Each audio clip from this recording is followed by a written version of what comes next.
Le damos la más cordial bienvenida a este webinario organizado por el Ministerio de Educación Pública en el marco de la formación permanente dirigida al personal de los títulos primero y segundo, que se desarrolla al inicio del curso lectivo en febrero de 2026. Este espacio formativo tiene como propósito fortalecer el desempeño del personal educativo, atendiendo necesidades identificadas en la práctica cotidiana y aportando al inicio del curso bases sólidas para la gestión institucional y el aprendizaje del estudiantado. Agradecemos su participación y que aprovechen esta actividad. Este webinario tiene como nombre Con la mente del profesor en mente, una mirada al aprendizaje y a la conducta de enseñar desde las ciencias cognitivas.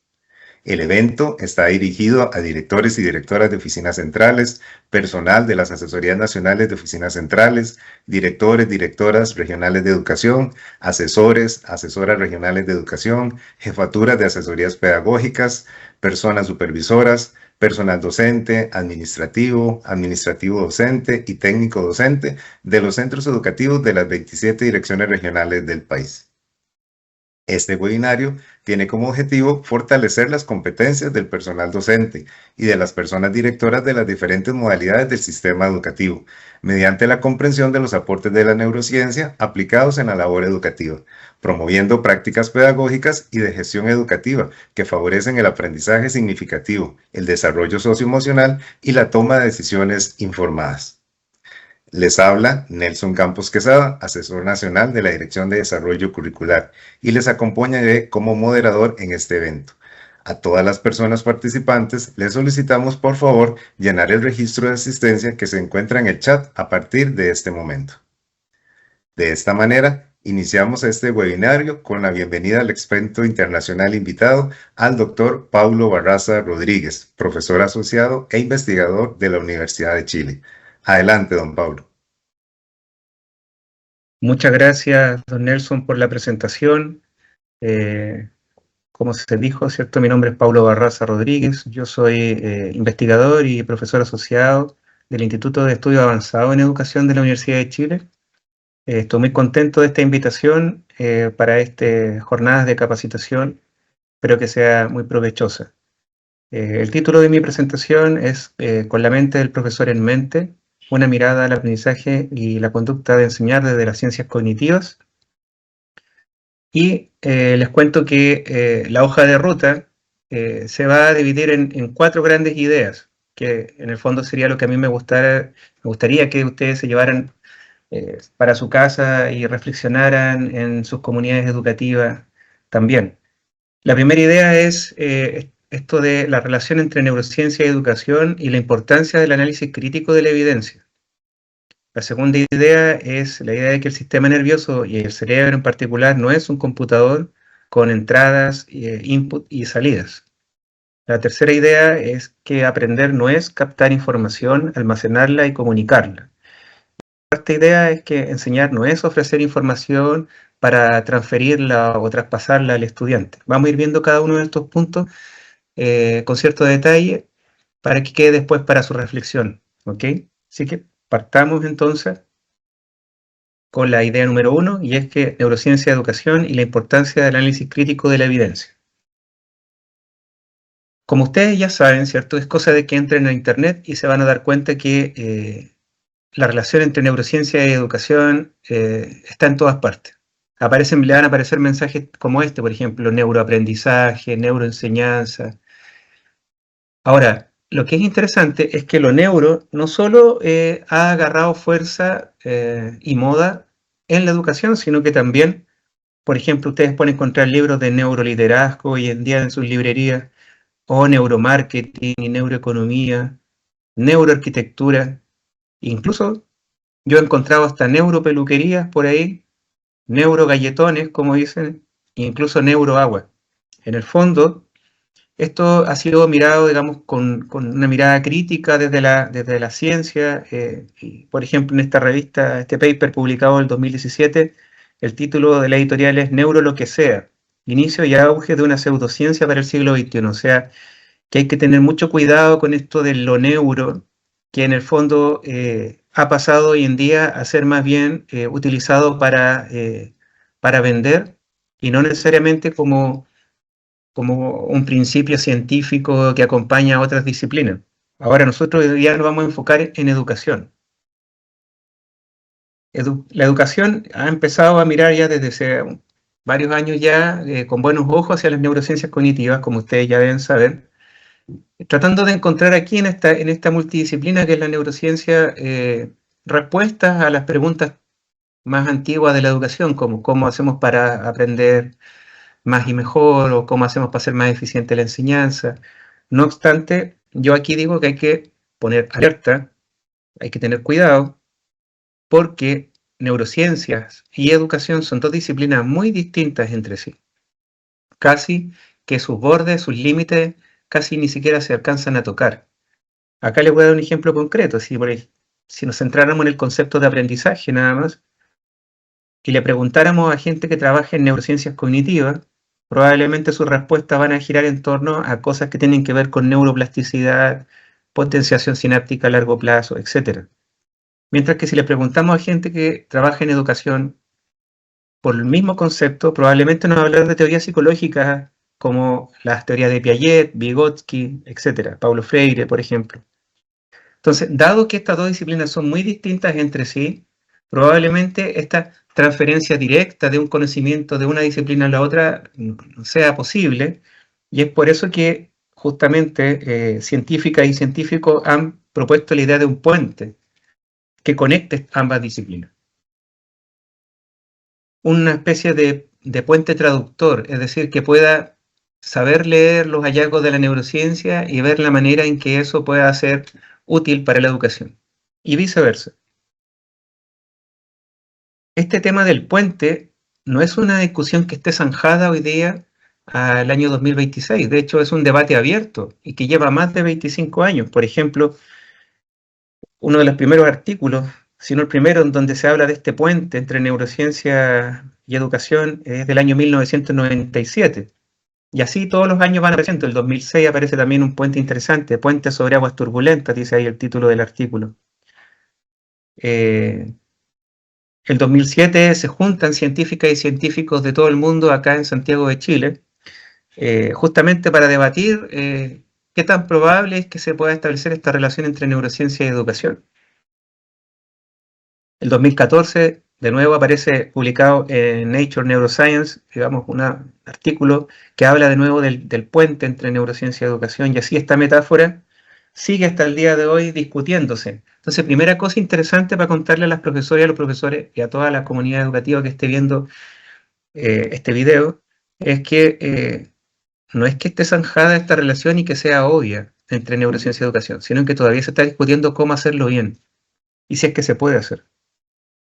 Por ejemplo, en este artículo se plantea que las neurociencias son una excelente fuente de información acerca de procesos de aprendizaje, pero también se alerta acerca de la idea de que los hallazgos de laboratorio puedan ser directamente aplicados en la sala de clase. Y esto tiene sentido porque, como ustedes ven en el gráfico que está más abajo, los hallazgos de neurociencia, los hallazgos del laboratorio, para llegar a tener algún uso en sala de clase, tienen que pasar por distintos niveles antes de hacer eso. Por ejemplo, desde la neurociencia básica, primero pasar a la neurociencia cognitiva, hacer chequeos ahí, luego discutir mecanismos psicológicos y eso vincularlo con teorías educacionales, para finalmente poder llegar con seguridad a la sala de clase. Y lo que ocurre habitualmente es que hay mucha ansiedad de pasar del laboratorio inmediatamente a la sala de clase. Dicho de otro modo, a veces hay hallazgos en neurociencia que son hechos con roedores, por ejemplo, sí. Y dado que apareció un resultado interesante con roedores, se quiere aplicar con estudiantes, y ustedes y yo sabemos que hay mucha diferencia entre estas dos especies, entonces hay que tener mucho cuidado con la ansiedad de querer transferir conocimientos de una disciplina a la otra.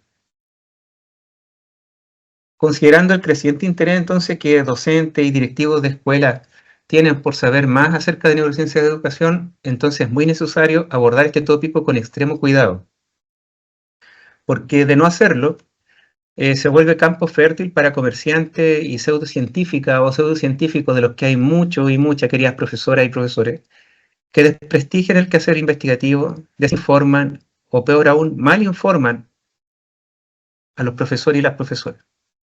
Acá un ejemplo. Hace unos años yo vi un curso en internet y ahí se mostraba como los contenidos del curso que se titulaba Neurociencia y Educación, y yo viendo los contenidos era más bien una mezcla de psicología popular y de pseudociencia, que decía que estaba dirigido a profesores a un precio aproximado de $460 por profesor.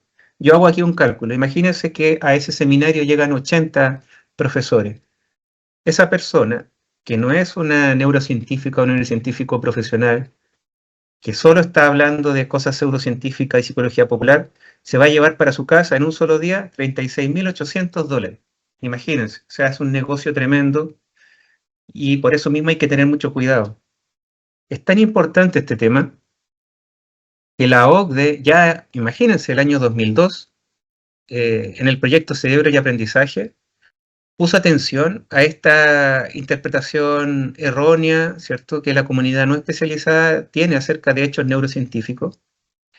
Y en ese tiempo la OSD reflotó el concepto de neuromitos, que es un concepto antiguo, pero en este documento lo volvió a traer al presente y lo definió como un error de interpretación generado por un mal entendimiento, una mala lectura o una mala cita de hechos científicamente establecidos, los cuales son aplicados en educación u otros contextos. Ahí les dejo la cita del informe por si ustedes después lo quieren ir a buscar y leer por su propia cuenta.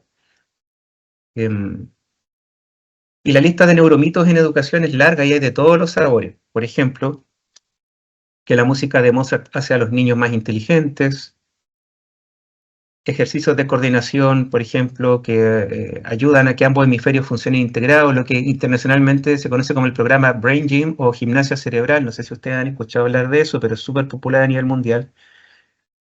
En el caso de la música de Mozart, eso no tiene, está testeado digamos que no vuelve a nadie más inteligente, sino que eso es una exageración de un resultado muy chiquitito de laboratorio que además tiene un efecto transitorio en habilidades que eran más bien visoespaciales. En el caso de Brain Gym no hay ninguna evidencia de que eso funcione. En realidad este sí que es un gran negocio basado solo en pseudociencia. También esto que aparece en las películas, ¿cierto? Que usamos el 10% del cerebro, también es un super mito. Quiero decir que por suerte usamos toda la capacidad cerebral, digamos, a todo lo que da nuestro cerebro todo el tiempo. Incluso cuando estamos durmiendo, estamos soñando, el cerebro está casi tan activo como en vigilia. Quizás también han escuchado esto, que los estudiantes pueden ser catalogados como aprendices hemisferio izquierdo o aprendices hemisferio derecho también. Eso no tiene ninguna evidencia que respalde ese tipo de afirmaciones. Y de hecho es negativa porque lo único que hace es discriminar o categorizar, ponerle una etiqueta a los estudiantes basada en un supuesto hecho neurocientífico que en realidad no existe. Este es el más popular, yo diría, como a nivel mundial, y es que la idea de que adaptar la clase según los estilos de aprendizaje de los estudiantes va a mejorar su rendimiento. De esto, la verdad que hay 50 años de investigación que muestran que no hay evidencia, y luego les voy a mostrar una lámina acerca de eso. O estas afirmaciones también simplistas, como que está científicamente comprobado que la inteligencia emocional explica el 80% del éxito en la vida y el rendimiento académico, por ejemplo. También eso, no hay evidencia de que eso sea así, es solo una exageración, básicamente. Y hay casos especiales que quizás no son neuromitos, pero que también tienen que ver con pseudociencia, que es el uso de estas terapias florales tipo flores de Bach, por ejemplo, para mejorar la atención de niños con déficit atencional. También, o sea, las flores de Bach no son un tratamiento en sí mismo, son un placebo, y como ustedes saben, el concepto de placebo, ¿cierto? Es una sustancia que no tiene ningún componente activo y sin embargo, si hay algún efecto, el efecto es simplemente de sugestión, ¿ok? Entonces, solamente para ir cerrando este punto de la idea de analizar críticamente esta relación entre neurociencia y educación, cito al famoso Carl Sagan de la serie Cosmos, quien tenía usaba, digamos, esta cita que es, a propuestas extraordinarias se requiere pedir pruebas extraordinarias. Entonces, imaginémonos que yo me encuentro con un amigo en la calle y me dice que tiene un perro en su casa. Probablemente esto no es nada extraordinario, entonces yo no voy a requerir mayores pruebas y podemos seguir conversando, ¿cierto? Ahora, si me dice que tiene una oveja en su casa, quizás le voy a pedir alguna fotografía. Pero si me dice que tiene un unicornio en su casa, que sería una propuesta extraordinaria, yo no solo voy a querer una foto o que él me prometa que es verdad, yo lo que quiero es ir a verlo, ¿cierto? Tocar al unicornio, etc. Esto es un poco parecido a lo que venimos hablando ahora. Si ustedes van a una conferencia, a un seminario, a una capacitación, profesoras y profesores, y alguien hace alguna observación que suena demasiado increíble, extraordinaria, basada en las neurociencias, ustedes siéntanse con todo el derecho de pedir esas pruebas extraordinarias. No basta que la persona diga, es que yo pienso que es así o yo creo que es así. No, tiene que mostrarles dónde están los estudios, dónde están las investigaciones que sustentan eso que está diciendo. En el fondo ustedes tienen que solicitar evidencia. Es muy importante. Tomemos el ejemplo de los estilos de aprendizaje. Y esta idea de que adaptar la clase al estilo de aprendizaje de los estudiantes mejora su rendimiento. Hay, como les decía previamente, 50 años de investigación que demuestran que esto no tiene ningún efecto. Yo les voy a mostrar solo un artículo, pero ustedes pueden después indagar por su propia cuenta. Hay montones de modelos, hay una gran cantidad de modelos de estilo de aprendizaje, por más de 70 leí la última vez. Este es el más famoso, el modelo visual, auditivo, kinestésico o modelo BAC, que deriva de otro principio que se llama PNL o programación neurolingüística. No sé si lo han escuchado hablar. Bueno, primero contarles que la programación neurolingüística ha sido puesto en tela de juicio principalmente por artículos como este que hacen revisiones de 35 años de investigación y en el fondo lo que hacen es que concluyen que los resultados contradicen los supuestos de base empírica de esta programación neurolingüística. De hecho, en psicología, la APA también la tiene como en una lista negra, digamos, de pseudoterapia o pseudoteorías. Y no obstante, se usa como fundamento de este modelo visual auditivo kinestésico en las escuelas. Ahora, con respecto a si se ha evaluado empíricamente la idea de adaptar la clase a los estilos de aprendizaje de los estudiantes, sí, hay mucha investigación. Acá yo les traigo un ejemplo nada más, por una cosa de tiempo. Este es un artículo publicado el 2020, en donde las investigadoras y los investigadores compararon a estudiantes de primaria, eran más o menos como estudiantes de 10 años, que habían sido previamente catalogados como aprendices auditivos y otro grupo como aprendices visuales. Entonces lo que hicieron en este artículo es básicamente adaptar una clase a modalidad visual y a otra clase, y la misma clase después adaptada a modalidad auditiva. Y lo que se esperaba entonces era, como se muestra acá, que existiera una interacción respecto al rendimiento de los estudiantes según el método de enseñanza. Es decir, si la clase era visual, se esperaba que a los estudiantes visuales les fuera mejor que a los auditivos y viceversa. Como ustedes pueden ver ahí en el gráfico, ¿cierto? En la parte superior está la evidencia que apoyaría la hipótesis de adaptar la clase al estilo de aprendizaje de los estudiantes, que sería esa interacción, que ustedes ven esas dos líneas cruzadas formando una X. Y la evidencia que invalidaría esa hipótesis sería la que está marcada en rojo, ¿cierto? Es decir, que no hay interacción. Y el gráfico que aparece abajo de esos dos es el resultado real de este trabajo de investigación. Y ustedes ahí pueden ver que no se observa ningún tipo de interacción, es decir, que hay un grupo de estudiantes a los que les va mejor independiente del tipo de clase que se haga. Como dice aquí, no se encontró interacción entre estilos de aprendizaje y métodos de enseñanza. Y de este tipo de investigaciones se han hecho muchas, ustedes las pueden encontrar. Es más, hay artículos como este que piden por favor parar de propagar el mito de los estilos de aprendizaje entre los profesores. Incluso la Asociación Americana de Psicología plantea que puede ser dañino creer en esta idea de los estilos de aprendizaje.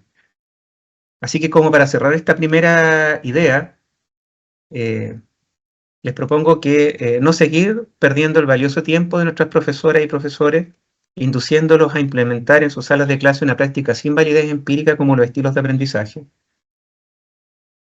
Dejar de gastar dinero público también en capacitaciones de profesoras y profesores para que adapten sus clases al estilo de aprendizaje de los estudiantes, dado que aquello no tiene efecto, tal como lo constatan 50 años de investigación al respecto. Y idealmente también las mismas universidades deben dejar de entrenar a los futuros estudiantes, a los futuros profesores que actualmente son estudiantes de pedagogía, en prácticas que no se basen en la evidencia como el supuesto de adaptar las clases, al estilo de aprendizaje de los estudiantes.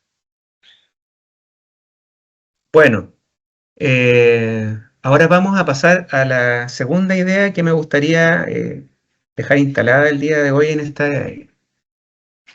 charla, en esta capacitación, y es la idea de que el sistema nervioso y el cerebro no son un computador típico que tiene entradas, input y tiene salidas, que es una idea muy, muy, muy popular y arraigada en educación. Lo que es curioso porque esta es una idea antigua y en los paradigmas ya han avanzado y sin embargo, por alguna razón en educación sigue estancado en estas ideas. Bueno, pero vamos viéndola en detalle. Habitualmente cuando nosotros nos preguntamos por aprender, por enseñar, en general surgen este tipo de modelos, es decir, modelos de caja en donde tenemos ciertas entradas que serían los sentidos, input, recibe información, esa información se almacena ahí en algún lugar y esa información después queda ahí disponible para que yo la pueda recuperar y responder a alguna pregunta que me están haciendo. Lo que es interesante es que estos modelos cognitivos antiguos se parecen mucho a la organización física de un computador, que ustedes pueden ver que también tiene los mismos dispositivos, dispositivos de entrada, una unidad central, disculpen, de procesamiento, de almacenamiento, y también tiene dispositivos de salida donde se puede entregar información. Ahora, lo que resulta interesante es que esto se aleja bastante del tipo de sistemas biológicos que somos. No obstante, es interesante hacerse la pregunta de por qué llegamos a creer esto o pensar en esto. Y esto tiene un origen, obviamente, y este origen de estas propuestas o paradigmas computacionalistas nacen más o menos en los años 50. Por ejemplo, ahí tenemos un libro famoso de John von Neumann, El computador y el cerebro. Ya ustedes pueden ver ahí, ¿cierto?, la relación metafórica, ¿cierto?, entre las máquinas y el cerebro. O estos artículos incluso más antiguos de McCulloch y Pitts, hablando de cálculos lógicos en el sistema nervioso, ¿cierto? Ahora, estas ideas son interesantes en sí mismas y de hecho yo creo que son los precursores de lo que hoy día conocemos como la inteligencia artificial. Y en ese tiempo lo que se intentaba era construir una computadora que funcionara o que operara como el cerebro, que se pareciera al cerebro. Pero de pronto, por alguna razón que desconozco, lo que era simplemente una metáfora de repente se transformó en algo literal y ya se empezó a perder el espíritu inicial, que era construir un computador que funcionara como el cerebro y terminado, digamos, como diciéndose que el cerebro era un computador. ¿Me explico? Como que se dio vuelta un poco la metáfora y se confundió la idea original. De hecho, Mafalda lo dice mejor que yo en esta viñeta, donde se está midiendo, ¿cierto? Así la cabeza, mira para allá, mira para acá y se pregunta, ¿cabrá aquí todo lo que en la escuela me van a meter en la cabeza? ¿Cierto? Está esta idea de que hay cosas, información, ¿cierto? Que entra a la cabeza y se almacena ahí, básicamente en esta idea de black box o de caja negra, ¿cierto? O esta idea digamos, paradigma de estímulo-respuesta. ¿Ok?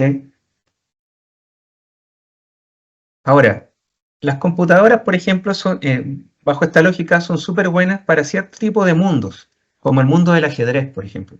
Ya sabemos que las computadoras, por ejemplo, pueden vencer a la campeona o campeón mundial de ajedrez. eh, ¿Y por qué razón? Bueno, es interesante reflexionar acerca de eso.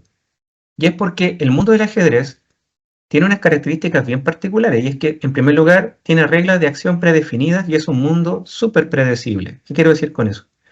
No hay infinitas piezas en el tablero. Hay dos tipos, hay blancas, hay negras y el número de piezas es finito. El mundo del ajedrez también como tablero es finito, tiene cierto número de cuadros y las piezas se mueven de una manera determinada y no de otra. Dicho eso, perdón, las computadoras son muy buenas en un mundo en donde todo es predecible o está predefinido. Pero los seres humanos nos movemos en otro tipo de mundo, que la vida misma, en donde las acciones siempre están por definir, el mundo cambia momento a momento y depende mucho del contexto y de la historia de interacción entre el sujeto y el medio. Dicho esto, entonces, si no somos como computadoras, ¿qué tipo de seres entonces somos los seres humanos? Y esa es la pregunta que yo voy a intentar avanzar en una respuesta para dar cuenta de esta segunda idea. Y para eso es importante partir desde los orígenes. En este brevísima línea del tiempo, lo que podemos ver es que luego del origen del planeta Tierra, más o menos 3.800 millones de años, aparecen las primeras formas de vida. ¿Y qué es lo que aparece principalmente? Aparecen células procariotas y más o menos 2.000 millones de años adelante aparecen células eucariotas. Ahora, ¿qué es lo que tienen las células? ¿Sí? Que la hacen un sistema particular que podemos llamarlo hoy día sistemas vivos. ¿Okay? Esta fue una pregunta que se hicieron Humberto Maturana y Francisco Varela, dos científicos chilenos, y que publicaron en este libro del año 1973, que se titula De máquina y seres vivos, que se los recomiendo. Hay hoy día ediciones nuevas, ¿cierto? Reeditado. Fíjense, de hecho, en la lámina, en la figura que ponen en la portada, ¿cierto? Que es un Ouroboros, que no deja de ser trivial porque en el fondo lo que está mostrando es un cierto proceso de circularidad. Y de hecho esa es la respuesta en parte que dan a la pregunta de qué es lo que caracteriza a las células, de tal modo que nosotros las llamamos sistemas vivos. Y lo que ellos proponen como respuesta en este libro es que lo que caracteriza a lo vivo es una manera de organizarse, un tipo de organización que ellos llamaron organización autopoyética. ¿Qué quiere decir esto? Que los seres vivos se caracterizan porque literalmente se producen continuamente a sí mismos, se autofabrican, de modo tal que el resultado de estos sistemas cíclicos de producción molecular, que sería el metabolismo celular, es el mismo ser vivo. ¿Me explico? Es decir, la célula existe una circularidad de proceso en donde los elementos que componen la célula van, de alguna manera, produciendo otros componentes de la misma célula. Es decir, las células son autónomas. O dicho de una manera un poquito más literaria, los seres vivos, y los seres humanos en particular, somos sistemas autónomos desde nuestras células. Eso es algo y un punto importante para tener en cuenta cuando nos hacemos la pregunta qué tipo de sistemas somos o qué tipo de seres somos los seres humanos. Ahora, si nos pegamos un salto más grande en la estructura desde la célula al sistema nervioso, tenemos que, en primer lugar, hacernos la pregunta de qué es lo que entendemos por estructura y por organización. Creo que son dos conceptos importantes antes de empezar a hablar ya de macroestructuras como el sistema nervioso. Respecto a estructura, se entiende por estructura de un sistema a los componentes que concretamente lo constituyen como una unidad, mientras que la organización se entiende como las relaciones que se establecen entre estos componentes. Voy a dar un ejemplo muy trivial, como el estanque del baño. ¿Ok? La estructura del estanque de baño es un sistema mixto, como ustedes ven ahí, de plástico y metal, que consiste en un flotador y una válvula de paso, ¿vale? Ok. Mientras que su organización, que es regulación del nivel de agua, consiste en las relaciones entre un aparato capaz de detectar el nivel de agua y otro aparato capaz de cortar el flujo de entradas del agua. Esto es súper interesante y ya lo voy a extrapolar a lo que hemos estado hablando ahora de los sistemas vivos. Porque esto tiene una consecuencia, queridas y queridos profesores. La consecuencia es que uno puede cambiar la estructura de este sistema, por ejemplo, cambiar las piezas de plástico por piezas de madera, y para eso solo hay que cumplir un requisito, y el requisito es no alterar la organización. ¿Me explico? Es decir, tú puedes cambiar las piezas del estanque por unas más modernas, las que tú quieras, siempre y cuando el estanque siga nivelando o regulando el nivel del agua, como dice ahí. ¿Ok? Luego voy a volver a este ejemplo para cuando estemos hablando del sistema nervioso y la importancia de entender esto también respecto al aprendizaje. Entonces, dicho esto, entendiendo esta definición de estructura, de organización, ¿qué tipo de sistema es el sistema nervioso? Quizás es importante partir por hacerse la pregunta ¿qué es un sistema? Un sistema es un conjunto de elementos interrelacionados que interactúan entre sí y funcionan como un todo organizado. Y voy a poner aquí 3 tipos de sistemas. Están los sistemas abiertos, como el que ustedes ven ahí primero, y abajo un ejemplo muy, muy trivial como una taza de café. ¿Y por qué es abierto? Porque ese sistema está intercambiando energía con el medio, o sea, va a perder calor después de un rato, esa taza, pero también está compartiendo materia. Por ejemplo, el café o el agua caliente se está evaporando, ¿cierto? O pueden caer ciertos gránulos, ¿cierto?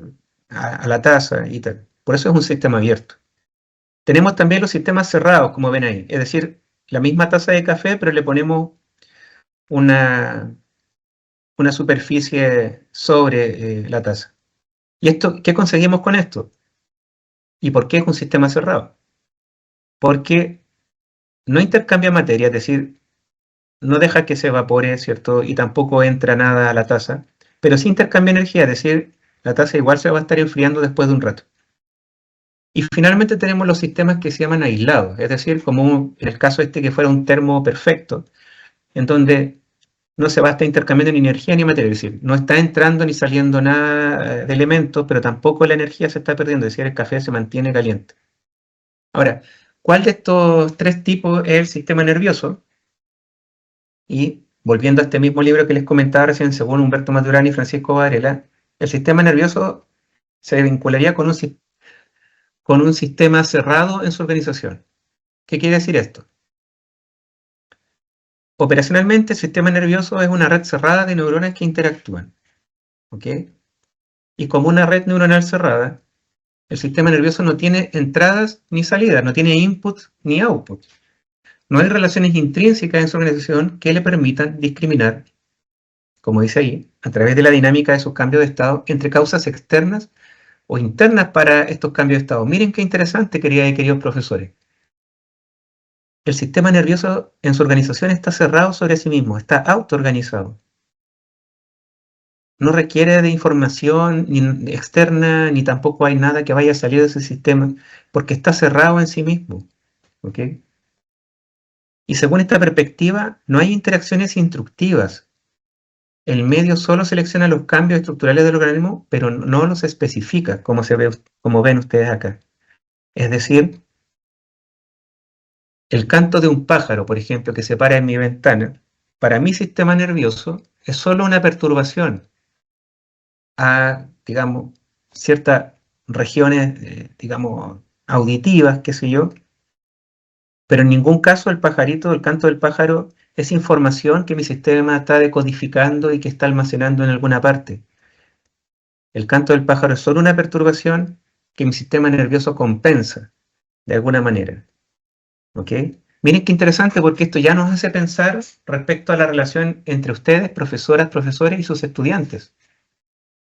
Piensen ustedes que entonces el sistema nervioso de sus estudiantes no recibe instrucciones para hacer lo que hace.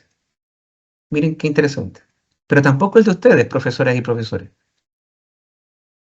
Luego ya vamos a avanzar porque supongo que en este momento deben haber varias preguntas respecto, bueno, si tenemos sistema nervioso cerrado, ¿cómo es que logramos comunicarnos y interactuar? Vamos avanzando. Entonces, si estamos constituidos por células con organización autopoyética, o sea, autónomos, y si nuestro sistema nervioso está cerrado en su organización, ¿cierto? Sistema autoorganizado, entonces, ¿cómo conocemos e interactuamos con el mundo dado el tipo de sistema biológico que son? Que era la pregunta que les planteaba recién. Bueno, acá, por ejemplo, también le voy a presentar otros libros que pueden ser interesantes para la lectura. Está el de Máquina y Seres Vivos, y también está este otro libro de Francisco Varela que se titula Principios de Autonomía Biológica, que es del año 79, pero recién el año pasado, 2025, salió una nueva edición de ese libro, muy interesante.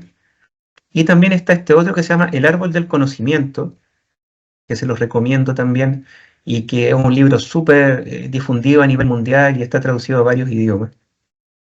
Bueno, respecto a la pregunta es, ¿cómo si somos sistemas autónomos con un sistema nervioso autoorganizado, cómo es que logramos, ¿cierto?, establecer una relación con el medio ambiente o con otras personas? Y aquí surge el concepto de acoplamiento estructural. Es decir, dos o más unidades autopoyéticas pueden encontrarse acopladas en su ontogenia, es decir, acopladas a lo largo de su vida, cuando sus interacciones adquieren un carácter recurrente o muy estables. Empiecen ya a pensar, ¿cierto? Ustedes y sus estudiantes, ¿qué es lo que hacen todos los días en la sala de clase? Es sostener justamente interacciones recurrentes y muy estables. Bueno, en estas interacciones, las estructuras del medio solo gatillan cambios estructurales de las unidades autopoyéticas, o sea, de ustedes y sus estudiantes. No los determinan ni los instruyen, eso es muy importante tenerlo claro. El resultado entonces es una historia de mutuos cambios estructurales concordantes mientras no se desintegren. Es decir, mientras eso ocurra, va a haber acoplamiento estructural y lo podríamos representar así, con estas imágenes. Bueno, entonces aquí, como podemos ver en esta imagen, tenemos un organismo, ¿sí?, cerrado sobre sí mismo, con su sistema nervioso cerrado sobre sí mismo, e interactuando con el medio en el tiempo cero. Y pasado el tiempo, ustedes ven algo bien particular que ocurre con el organismo, que se va deformando. Pero esa deformación no ocurre de manera unilateral, sino que se deforma en congruencia con las deformaciones que van ocurriendo en el medio. Esto es súper interesante porque el medio ambiente o el medio puede ser efectivamente el entorno, el contexto, pero también puede ser otra persona. Entonces, lo que ya nos está mostrando esto es que cuando nosotros interactuamos de forma recurrente o muy estable con el medio o con otras personas, lo que va a suceder a la larga es que mi estructura y la del otro van a ir cambiando y van a ir cambiando de manera congruente en el tiempo. En resumen, ¿qué tipo de seres somos los seres humanos? A nivel celular nos caracteriza un tipo de organización muy particular, que es la organización autopoyética, que en palabras simples sería algo así como que los seres vivos somos sistemas biológicos que nos autofabricamos. A nivel sistema nervioso, nos caracterizamos por ser sistemas cerrados en su organización y que un cambio de la actividad de una neurona genera siempre un cambio de la actividad de otra neurona, nada más. El sistema nervioso no tiene entradas ni salidas y que el sistema nervioso no discrimina entre causas externas o internas para sus cambios de estado. Y finalmente, que a nivel de interacción con el medio, nos caracteriza esta idea de acoplamiento estructural. Es decir, que la interacción es recurrente entre organismo medio o entre organismos gatillan cambios estructurales en ambos sistemas. Y estas interacciones solo gatillan cambios en el sistema, pero no lo determinan ni lo instruyen. ¿Okay? Dicho eso, vamos a pasar entonces a la siguiente idea, que es la idea número 3, y que ya aquí vamos a entrar en detalle respecto al concepto de aprendizaje. ¿Okay? Y voy a tratar de desmontar o deconstruir la idea de que aprender no es captar información, almacenarla ni comunicarla. ¿Okay? Porque biológicamente ya vimos en la sección anterior, no somos ese tipo de sistema, no somos máquinas lineales, sino que más bien ya vimos que somos sistemas biológicos súper complejos, no lineales, autoorganizados, somos otro tipo de sistema. Por lo tanto, es importante hacernos la pregunta, ¿cómo aprenden este tipo de sistemas biológicos? Como nosotros. Entonces, como ustedes saben habitualmente, aprender es algo que se asocia específicamente con el cerebro. De hecho, en lenguaje de señas, aprender se asocia con este gesto así, ¿cierto? Como que representa algo que está entrando al cerebro, como información entrando al cerebro. Es muy común, lo que también es muy revelador respecto al paradigma, que les decía yo, que es el paradigma computacional clásico, muy arraigado en educación. Sin embargo, aprender es mucho más que algo que pasa en el cerebro. Aprender es algo que hacemos con todo el cuerpo. Me explico. Acá, por ejemplo, tenemos un caso de una persona que, como ustedes pueden ver, el tejido cerebral es solo lo que se puede ver en el borde, ¿sí? Y en el centro lo que hay es líquido, básicamente. A pesar de esto que ustedes ven que es tan especial y particular, esta persona, curiosamente, aprende como aprendería cualquiera, tiene un trabajo estable, tiene una familia, o sea, hay algo interesante acá, que entonces que yo como sistema pueda aprender no depende necesariamente de la cantidad de masa cerebral que yo tenga, ¿cierto? Fíjense qué interesante. Acá hay otro caso particular. En este artículo se compara a personas con cerebro intacto, como ustedes pueden ver aquí a la izquierda, versus personas que han perdido un hemisferio completo, un hemisferio cerebral completo. Y sin embargo, tú los comparas en test de aprendizaje, de inteligencia, los que tú quieras, y no observas mayores diferencias. Estas personas, por cierto, perdieron este hemisferio cerebral siendo muy pequeños, por lo tanto crecieron con, digamos, solo un hemisferio cerebral. Ahora, lo que ustedes ya pueden ir observando es que el aprendizaje no tiene que ver con el tejido cerebral mismo, sino que con el modo en que está organizada, ¿cierto?, esa estructura. Independiente de cuánto tejido cerebral yo pueda tener, lo relevante, aparentemente, es cuán bien organizado está ese tejido cerebral. ¿Ok? Pero además le voy a dar otro dato interesante. Tenemos organismos como estos, que son organismos unicelulares, que ni siquiera tienen sistema nervioso, ni siquiera tienen cerebro, y sin embargo, aún así, tienen conductas de aprendizaje, claro, súper rudimentarias y muy básicas, pero ahí está. Tienen también conductas de aprendizaje. Entonces, el aprendizaje ni siquiera tiene que ver con el cerebro mismo, ni con el sistema nervioso, sino que tiene que ver más bien con la interacción que tiene el organismo con el medio y acaso si esa interacción es regular o no. Miren qué interesante lo que les estoy diciendo, porque esto echa por tierra cualquier idea de que hay que enseñarle al cerebro, de que hay que, o como dicen algunos títulos de libro, el cerebro entra al aula. Oye, el cerebro no entra al aula, entra una persona a la sala de clase. Y lo que nos muestran estos hallazgos científicos básicamente es que el aprendizaje es algo más que simplemente algo que hace el cerebro. De hecho, parece ser el cerebro, para algunas especies no es necesario. Pueden aprender sin cerebro.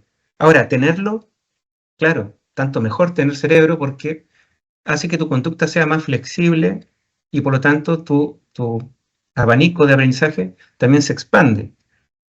Pero la conducta de aprender no depende de si hay cerebro o no. Entonces, ¿de qué hablamos cuando hablamos de aprendizaje? Entonces, déjenme ofrecerle esta definición. Si la conectividad del sistema nervioso cambia como resultado de algunas interacciones del organismo, el dominio de estados posibles, o sea, su conducta, que él pueda adoptar en adelante va a cambiar.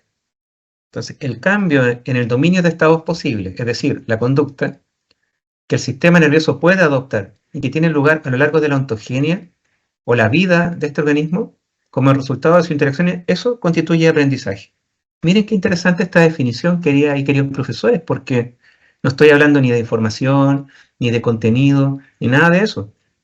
Estoy hablando de interacción, de relación de un organismo con el medio o con otro organismo. ¿Ok? Aquí lo grafico de manera más simple. Tenemos un organismo que está en interacción con su medio. Esto va a generar cambios en la conectividad del sistema nervioso. Y este cambio en la conectividad del sistema nervioso va a generar cambios conductuales en el organismo. Y estos cambios conductuales van a permitirle al organismo interactuar de maneras más complejas con el medio y así en adelante esta circularidad de procesos, ¿cierto? Que es lo que constituye el aprendizaje. Piensen entonces ustedes en la interacción que tienen con sus estudiantes. Es interesante porque si el contenido no es relevante y lo relevante es la interacción que yo estoy estableciendo, entonces eso de alguna manera redefine el rol de los profesores y las profesoras. Y fíjense que lo podemos redefinir a partir de entender el tipo de sistemas biológicos que somos. Eso es lo interesante. En esta visión que yo les he planteado, ¿cierto? Diría Humberto Maturana, que se ve ahí en la foto, el organismo no construye una representación del medio ni computa una conducta adecuada a él. O sea, de nuevo, ¿cierto? La idea de que no somos computadoras, ¿cierto? Desde esta visión, para el organismo en su operar no hay medio, miren qué interesante, no hay recuerdo ni memoria, solo hay una danza estructural en el presente que sigue un curso congruente con la danza estructural del medio, de lo contrario se desintegra. Miren qué bonito. O sea, lo relevante es mantenernos en interacción con el medio o con otros organismos. Porque lo que vamos a definir como aprendizaje va a emerger de esa interacción. ¿Ok?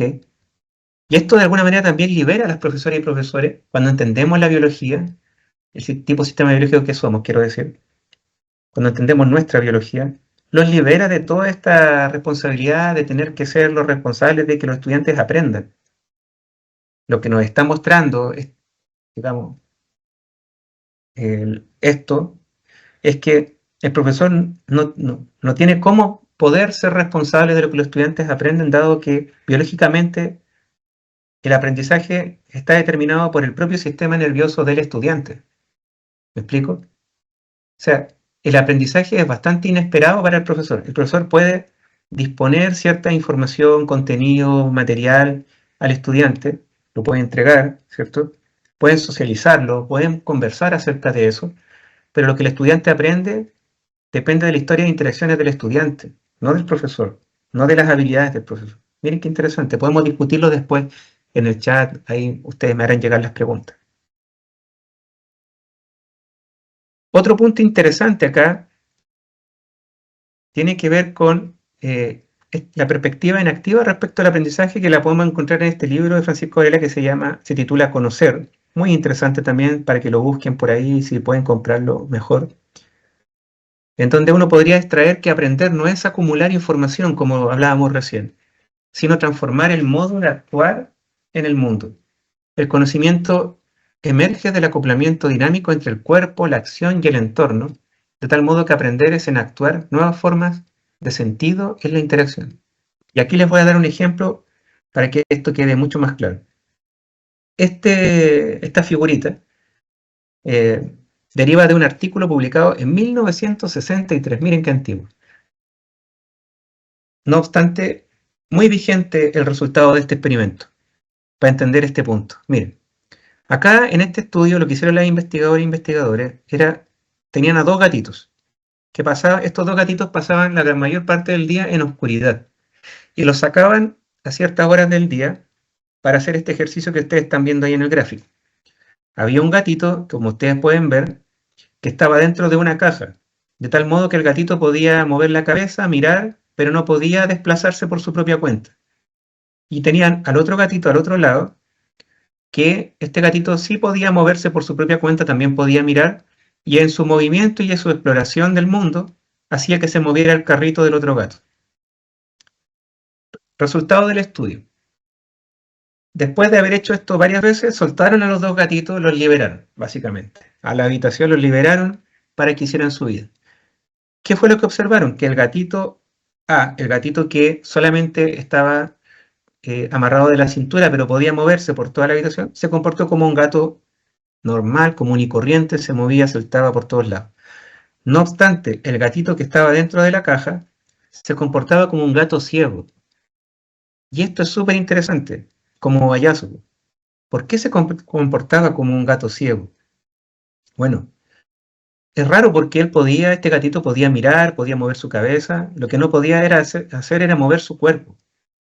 Entonces el hallazgo lo que nos muestra básicamente es que el hecho de ver, de aprender a ver el mundo, no depende únicamente de tener ojos o de tener sistema visual, sino que depende también, el ver deriva, dicho de otra manera, de la capacidad de ver moviéndonos en el mundo. ¿Me explico?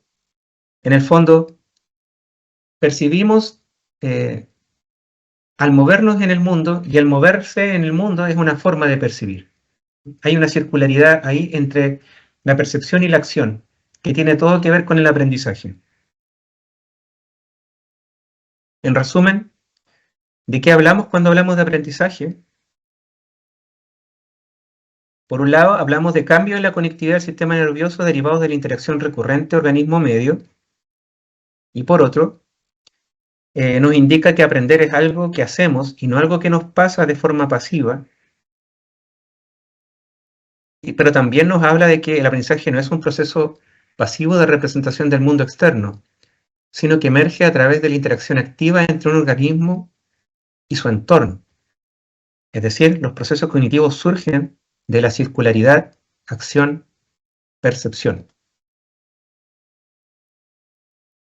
Así es que ya llegamos a la idea número 4, queridos profesores, y es que el enseñar no es ofrecer información para traspasarla o transferirla al estudiante.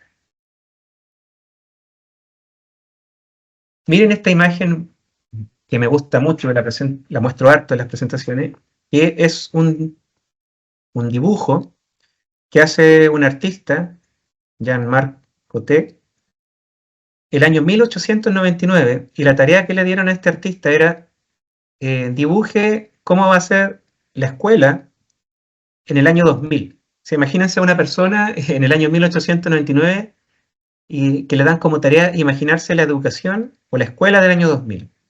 Y él dibuja esto. Entonces, ¿qué llama la atención del dibujo del artista?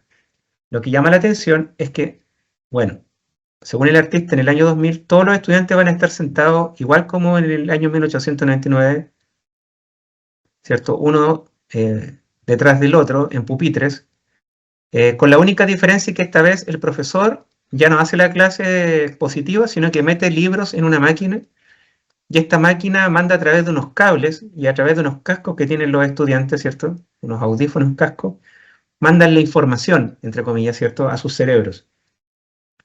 Me gusta harto esta imagen porque es una imagen muy evocadora de nuevo, el paradigma computacional, ¿cierto? De hecho, yo diría que este artista lo que hace es anticipar el paradigma computacional, muy interesantemente, pero sigue con la idea de que el cerebro es muy importante, de que ahí va la información, ¿cierto? No obstante, según lo que hemos visto hoy día desde la perspectiva más desde las ciencias cognitivas y esta biología del conocimiento que les he presentado, el enseñar es mucho más que eso, obviamente, y se va a entender desde esta perspectiva como un fenómeno relacional. ¿Qué quiere decir eso? Que enseñar es un proceso de transformación en la convivencia que surge en el acoplamiento estructural entre el docente y el estudiante, donde el modo de vivir del docente, mire, se hace progresivamente más congruente con el del estudiante en el espacio de convivencia. Nótese que aquí, en esta definición, en ningún momento yo he hablado de traspasar información, seleccionar los contenidos, ni nada de eso. Estoy hablando de convivir, es decir, enseñar como un modo de convivir entre los estudiantes y el profesor. Desde las ciencias cognitivas, el enseñar también se entiende como una habilidad derivada de lo que se define como cognición social. Tomasello, por ejemplo, en 2009, propone que el enseñar es un proceso cooperativo crucial para el desarrollo de las culturas y habla del enseñar como una forma de altruismo fundada en una motivación por ayudar, en la cual individuos donan sus conocimientos a otros para su uso.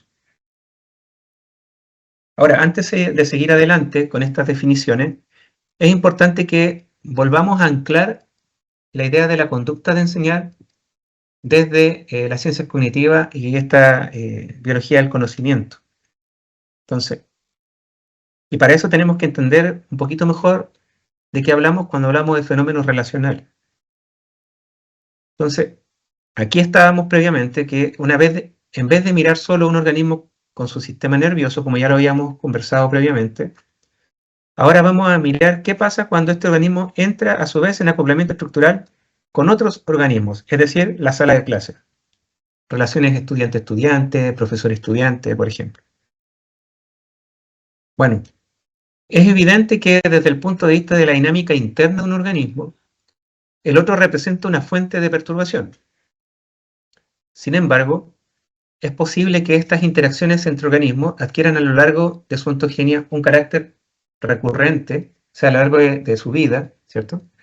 Por lo tanto, se establezca un acoplamiento estructural que permita la manutención de la individualidad de ambos, o sea, siguen siendo sistemas autónomos, en el prolongado devenir de sus interacciones.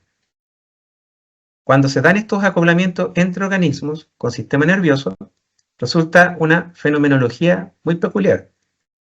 Es decir, se trata de una fenomenología de acoplamiento de tercer orden. Dicho de otro modo, lo que está ocurriendo en la sala de clases es todo el tiempo un tipo de acoplamiento estructural muy particular que aquí se define como acoplamiento de tercer orden. ¿Cómo se podría entender esto de manera un poquito más sencilla?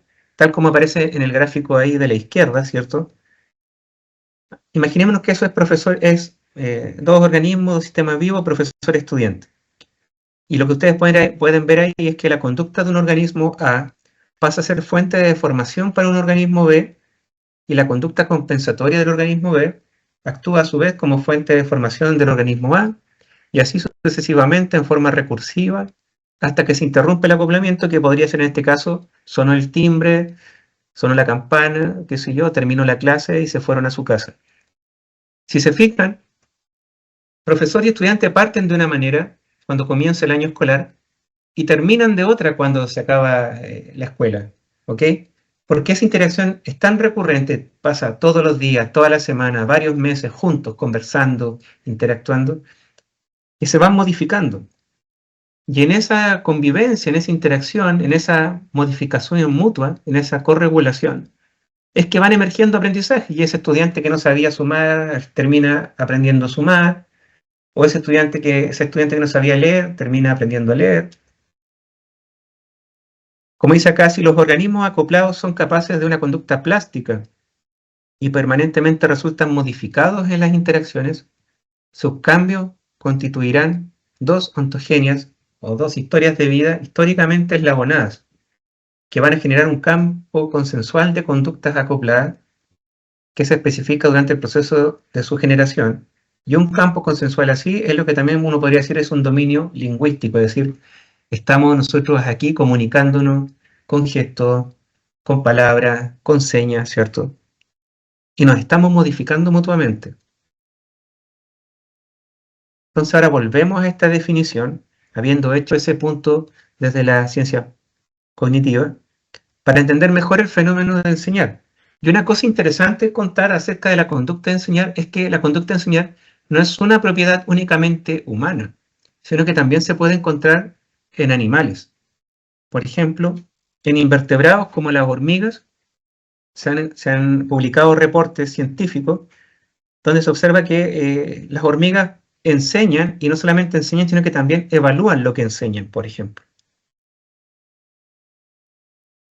En el caso, por ejemplo, de otros animales más complejos, ya como las suricatas, por ejemplo, esto es interesante. Se ha observado que la suricata le enseña a sus crías a cazar de manera distinta dependiendo del desarrollo de su cría. Por ejemplo, cuando son más pequeñas, lo que hace la suricata grande es atrapar un alacrán o un escorpión, le saca el aguijón y se lo deja ahí a sus crías más pequeñas para que jueguen con este alacrán. Pero cuando sus crías son más grandes, lo que hace la suricata es atrapar este alacrán o este escorpión y se los entrega, pero con el aguijón.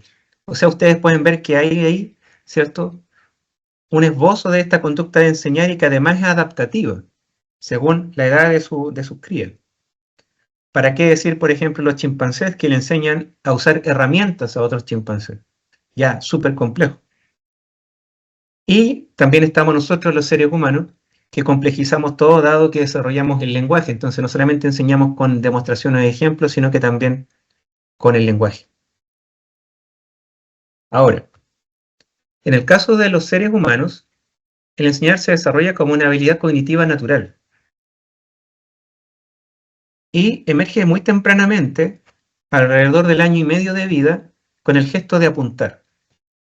Los bebés pequeños no solamente apuntan para pedir algo, para demandar algo, sino que también apuntan cuando ven que otro tiene un vacío de conocimiento. Por ejemplo, si a ustedes se les caen las llaves en algún lugar y no la encuentran, y ese bebé vio dónde cayeron las llaves, lo más probable que ocurra es que les empiece a apuntar a dónde están las llaves.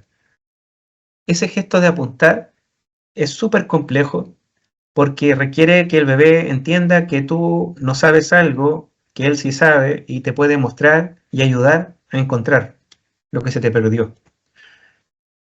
Luego, a los 3 años, ya esta habilidad de enseñar mejora, se desarrolla más con la demostración. Ustedes pueden ver a niñas o niños de 3 años que cuando le invitan a jugar a otro le dicen, ¿quieres jugar? Sí, bueno, esto se hace así, ¿cierto? Y va y mueve las piezas y le demuestra cómo hacer.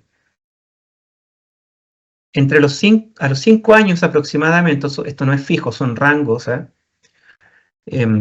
aparece la explicación y claro, aparece porque ya el lenguaje está mucho más asentado y más desarrollado. Es decir, si alguien ve a niñas y niños de 5 años, los mira con atención y se da cuenta que frente a la misma pregunta, oye, ¿quieres jugar? El niño y niña de 5 años le dice, ok, mira, estos juegos se juega así y le cuenta, le da las reglas del juego y todo. Y entre los 7 y los 11 años ya va apareciendo la dirección de atención y el feedback. O sea, ya niños más grandes y niñas más grandes, tú puedes ver que son capaces de decirte, mira, fíjate aquí, pon atención en esto, no mires para allá, qué sé yo. Y si lo haces bien, muchas veces te dan una retroalimentación. Te dicen, bien, así hay que hacerlo, perfecto. Si ustedes se dan cuenta, estas cosas aparecen espontáneamente en el desarrollo de los seres humanos. No se necesita ir a una escuela de pedagogía para aprender esto, sino que viene con nosotros. Y ya cuando somos adultos, ¿cierto? Va apareciendo esta capacidad de entender el estado mental del aprendiz cuando enseñamos. Es decir, nos vamos anticipando, vamos haciendo muchas reflexiones respecto a dónde están los vacíos de conocimiento del otro, vamos jugando mucho más con ese tipo de anticipaciones. Ahora, la ventaja y la gracia de entonces ir a la universidad y estudiar pedagogía tiene que ver con afinar esta habilidad cognitiva que nosotros ya traemos de base, básicamente.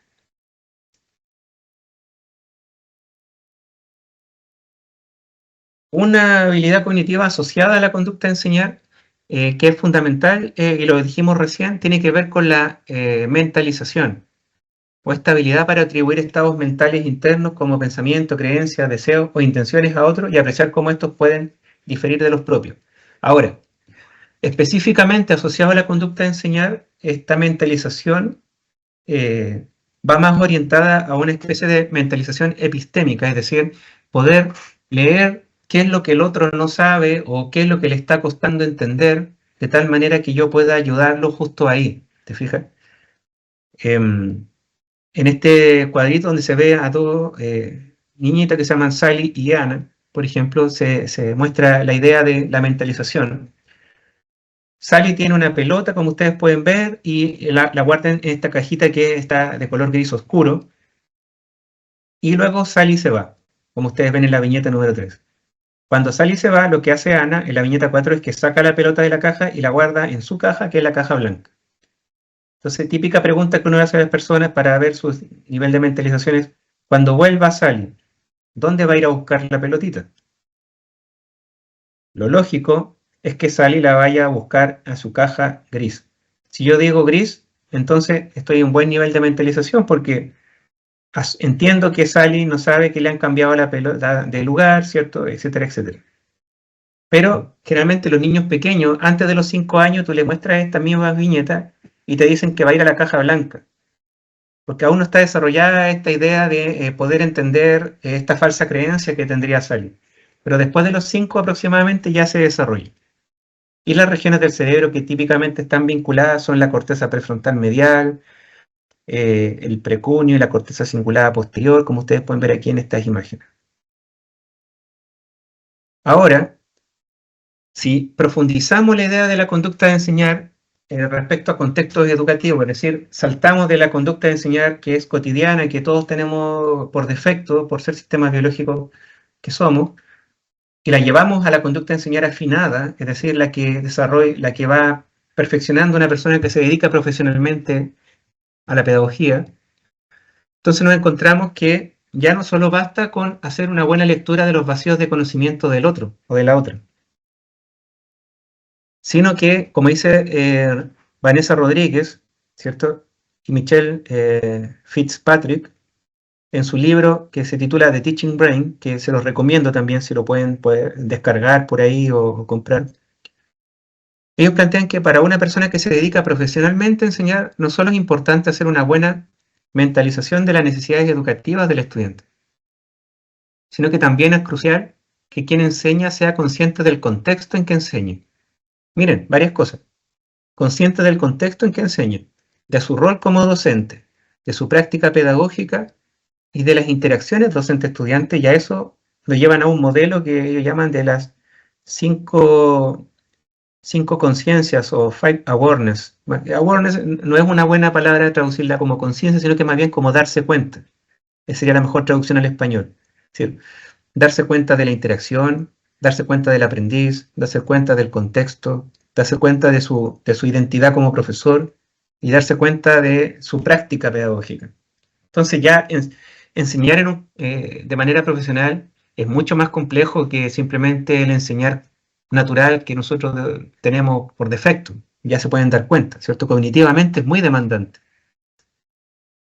Y esto que nos propone Rodríguez y Fitzpatrick lo podríamos nosotros vincular con los procesos metacognitivos, es decir, los procesos metacognitivos se refieren al conocimiento y control que una persona tiene sobre sus propios procesos cognitivos, incluyendo la capacidad de monitorear, regular y evaluar sus pensamientos durante la realización de una tarea, en este caso, durante la sala de clase, durante mi clase, mientras estoy enseñando. ¿Se fijan? Un profesor entonces mientras está, o una profesora, o una educadora también, de párvulos, siempre está haciendo esto en el fondo, está todo el tiempo muy atenta a lo que está diciendo, a la clase que está impartiendo, pero también atento a lo que está pasando en la sala de clase con sus estudiantes. Entonces todo eso, una profesora o profesor experto o experta debiera tener como bien regulados estos procesos, ¿cierto? Metacognitivos. Ahora, ¿existe evidencia neurocientífica que sustente esta propuesta de entender la conducta de enseñar como un fenómeno relacional? Y yo les voy a contar que sí, que recientemente ha ido apareciendo un montón de investigación en donde se está evaluando simultáneamente la actividad cerebral de profesores y estudiantes para poder analizar qué ocurre cuando el profesor está justamente enseñando. Yo aquí les traje un par nomás de artículos justamente por una cosa de tiempo, pero ustedes después pueden indagar más. Por ejemplo, este artículo publicado el 2019 en el Journal of Cognitive Neuroscience, que yo traduje el título al español para hacerlo más fácil, que es la sincronía cerebro a cerebro o interbrain, y los resultados de aprendizaje varían según la dinámica entre estudiante y profesor. Y en el fondo, acá lo que hicieron fue esto, queridos profesores, les cuento. Les pusieron, como ustedes pueden ver, un casquito con electrodos al profesor y a cada uno de los estudiantes dentro de una sala de clase, y registraron su actividad cerebral, estudiante y profesor, en distintos momentos de la clase.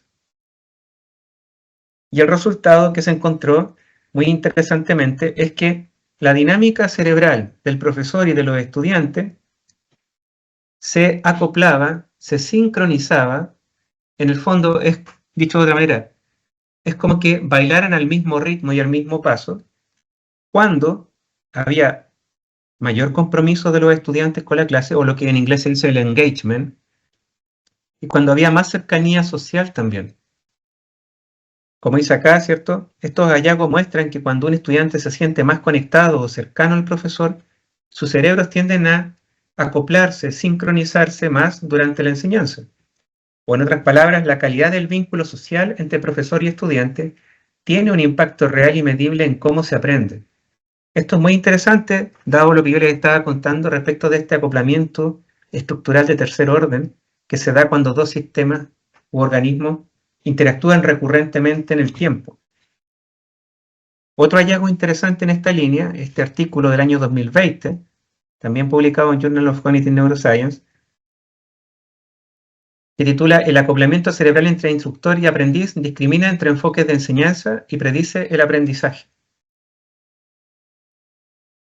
Y acá hay que decir dos cosas de este estudio, y es que las investigadoras y los investigadores lo que hicieron fue comparar dos tipos de enseñanza. Una enseñanza basada en explicaciones y otra enseñanza basada en lo que se define como andamiaje, o en inglés scaffolding.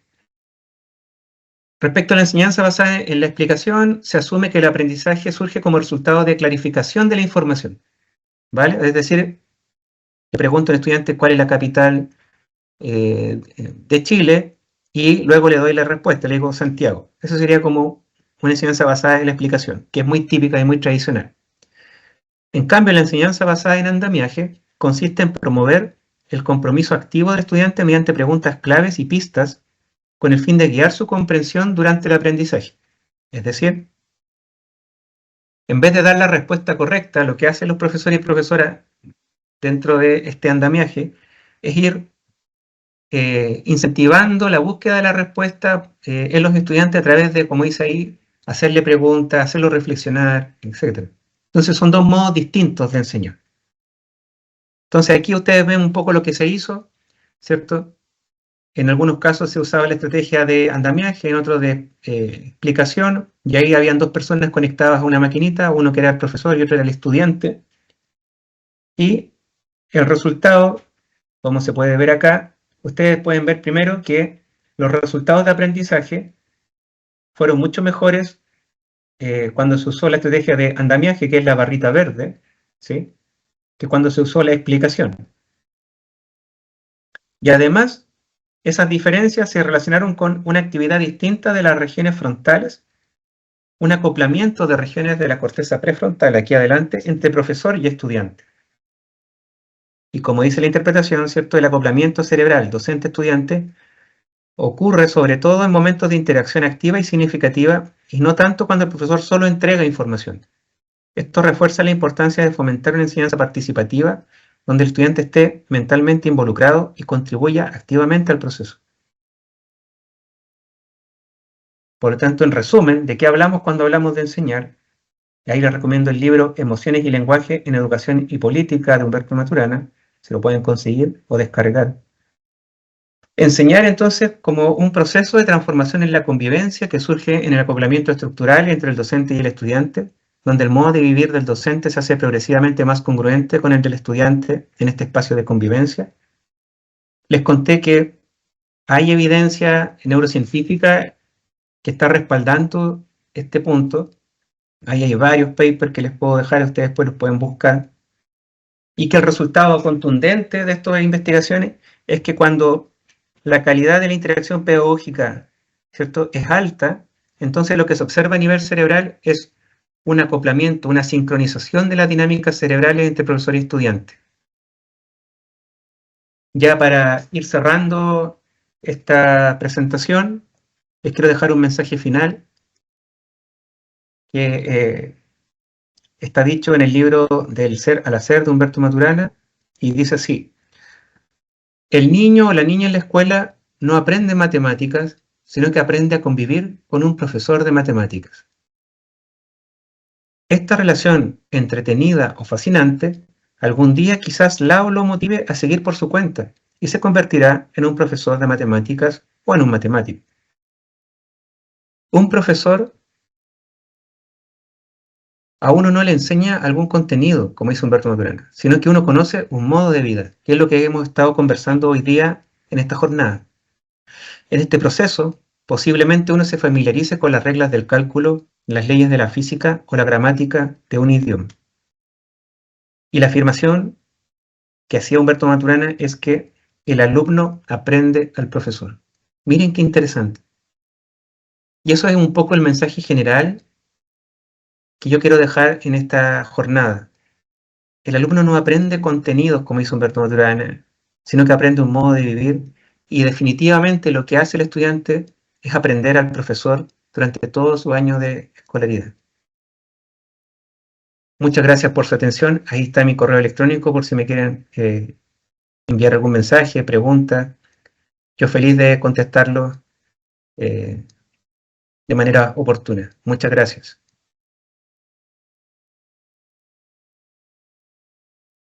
Muchas gracias, don Pablo, por compartir su experiencia y esta valiosa información acerca de neurociencia, que enriquece la labor educativa. También agradecemos de manera atenta a las personas que participan y se conectan en este webinario. Les recordamos la importancia de completar el registro de asistencia, cuyo enlace se encuentra disponible en el chat. Asimismo, les informamos que la grabación de esta actividad quedará disponible en el canal oficial de YouTube del IDP. Les invitamos a consultar este sitio de formación permanente en febrero de 2026, donde podrán encontrar información sobre la oferta de capacitación vigente. De esta manera, damos por concluida la presente actividad y reiteramos nuestro agradecimiento por su participación y les deseamos un excelente inicio de curso electivo.